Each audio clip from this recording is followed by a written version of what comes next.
Phillips, who was my former supervisor with Hunterdon County Parks, said, you need to work with Steve. I want you to meet him.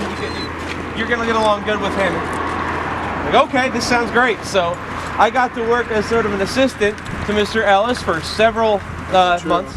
And I have to say, you know when they say they're like, you hear all these stories about lazy state workers and stuff like that? They never met Steve Ellis. This guy gets up at like 5 o'clock in the morning, and I'll be getting text messages up through like 11 o'clock at night. Here's what's going on tomorrow morning and everything. But you know what? I love it. And he loves it too, obviously, or he wouldn't put that kind of effort into that kind of work. So it's that because you make a difference. And when you care about making a difference, you want to make good things happen, then there could not have been a better guy that was in the position for the Northern Region Superintendent for State Park Service. So when he retired from State Park Service and became Mayor of Phillipsburg, there couldn't be, you know, the loss for the State Park Service is Phillipsburg Gate. So this is going to be an amazing time for Phillipsburg. You've already got, if you look over this way, you've got the Morris Canal Greenway has been moving forward with this development faster than we've seen in the past decade. Yeah. We've got the Warren Highlands Trail on the other side of town. There's already posts in the ground for that. We're making the trail so you can tell where it goes. It's going to be the nicest section of the whole trail, and it's going to set a precedent for the entire county. So that's what I have to say about Steve. Great guy, and thank you for doing what you do. Mike is true. When I first met him, he was just so full of energy and enthusiasm. I said I'm wrapping my arms around this. I sent him to some of the toughest spots we had up in Bergen County and River Edge, and not everyone's our friend. And they were walking around filming him. He said, regional superintendents people filming me. He said, and they were a little paranoid. But when he got on the trails, he did an excellent job. Of course, at Waterloo, he stood in the parking lot with me, helped park cars and do all the right things. And of course, we're taking all that from the Park Service and bringing it to town here. And believe it or not, this trail that Mike's going to take you on today, it's only phase 1. It was all paid for by a SEP, the Special Environmental Project, where someone polluted in the town, and so they pay us back in the form of quality of life and improved environmental services. And the funny part is, I never realized how hard it was to work with DEP. Working in DEP is one thing, working with them is another thing. We got all our permits, got everything done, and as you walk down today, that sign right there is a model built up in Stokes, don't say anything. Okay. And also you'll see a template that we built of the mules, and also of a canal boat that we're going to name after James Lee's great-grandmother. And if you don't mind, I'll tell the story real quick because I am enthused about this stuff, of course. James Lee, great-grandfather, was a Lock tender, or plane tender. Plane tender. At Plane 9. They still own it, correct? Yeah. Well, the Plane 9, a lot of you guys have met Jim Lee Jr. that have done my Morris Canal hikes.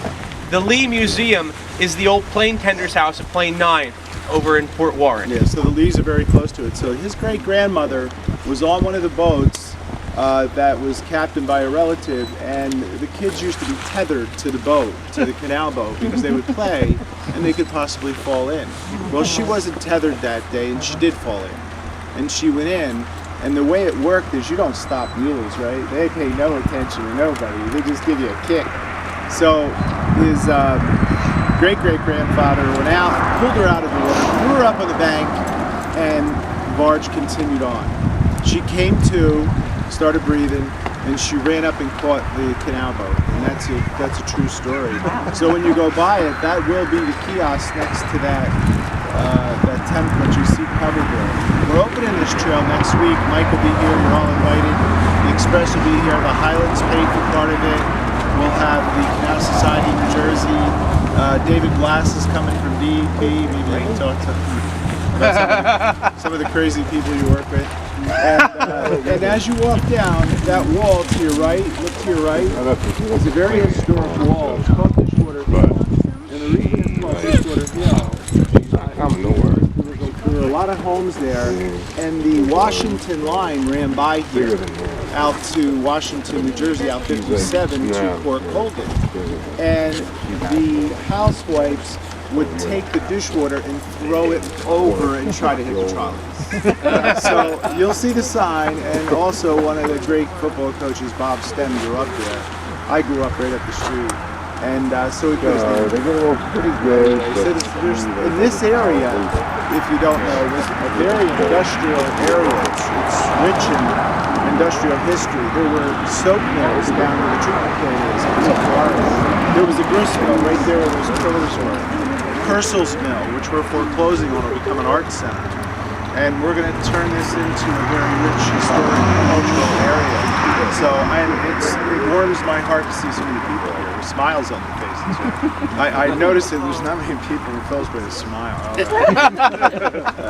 You know, we were blowing whistles last night to get them to smile at 12 o'clock, and they did. And they heard it all over town. It was the Ingersoll whistle, which was, you know, it was a good example of our industrial history, right? It was last blown in 2 decades ago. You blew it for the first time last night? Yeah, last 2 decades? night. Yep. It took 2 big, huge compressors to blow it. That's how powerful it was. And it was installed at Ingersoll in 1903. Wow. So it's full of, and it also was a good example of a train. You know, Phillipsburg was a hub for 5 train systems off the Central Railroad in New Jersey. And that exactly, Greensbridge. And so that whistle, you know, was an example of our industrial and our transportation history, but it also signified the Renaissance of Phillipsburg, you know, in a kind of stealthy way. So we were all happy about that. And this is the first, and Mike will tell you this, the first outdoor recreation trail in Phillipsburg. And it took a long time to do this. Since the Lenape. And there's going to be many more. It's only phase 1. Phase 2 will take you up Canal Road, and then phase 3 will take you. Michael Perucci of Prone Construction's building 450 houses. You'll walk by it today. Yep. He's putting a promenade down the river. Yep. And you'll come out at the arch. You're past the arch. We are going by the arch. Yeah, Yes. so We have to. great. And then out Lock Street all the way to the Manhattan border. Is the old aqueduct that used to have the road going underneath it It is. open still? It is open? Because last time I tried to bring people in, it was gated, so. No, it should be open. The other thing we're going to do, that's a road. This could be a loop trail. Yeah, we're heading down to the DNR Canal. She drank it on the drive up. So that hub thing we're talking about. Get a head start. You guys have a big All right, thank you, Mr. Mayor. good job. It's a lot of good stuff coming from this guy, so. Yeah, Mike knows We're going. We talked about the 4 o'clock. It's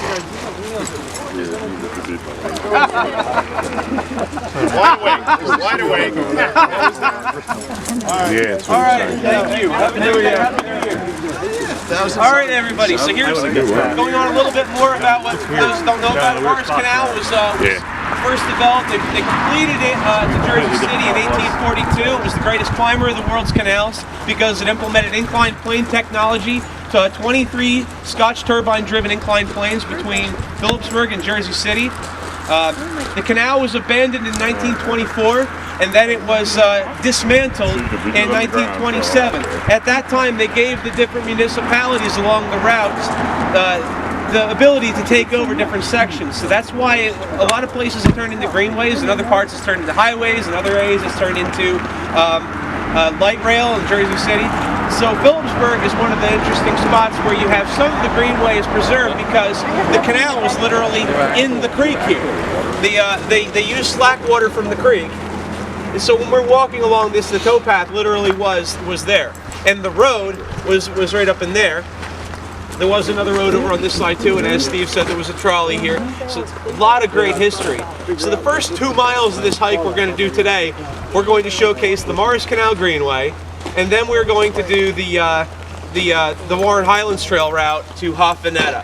That's also a big problem that we've been having lately because people are vandalizing, they're destroying the posts, they're taking out the trail marking blazes, they're putting up no trespassing signs, they're masquerading the state parkland as their own hunting preserves. And you're going to see a lot of this as we go through. So if you have any questions on it at any time, just let me know. It's kind of a circle, so we'll go around in this direction. Everybody can kind of say who they are on Mike. Jen. James. John. Ted. Lurch. You're rap. That's Marcia. You skipped it. Don, buddy, Carolyn. Oh, Sean. wake up. Cindy. Doug. And there's Lord Byron. Lord Byron. Matt. Karen. Sean. Rajan. Okay. Did the mayor just leave? Yes.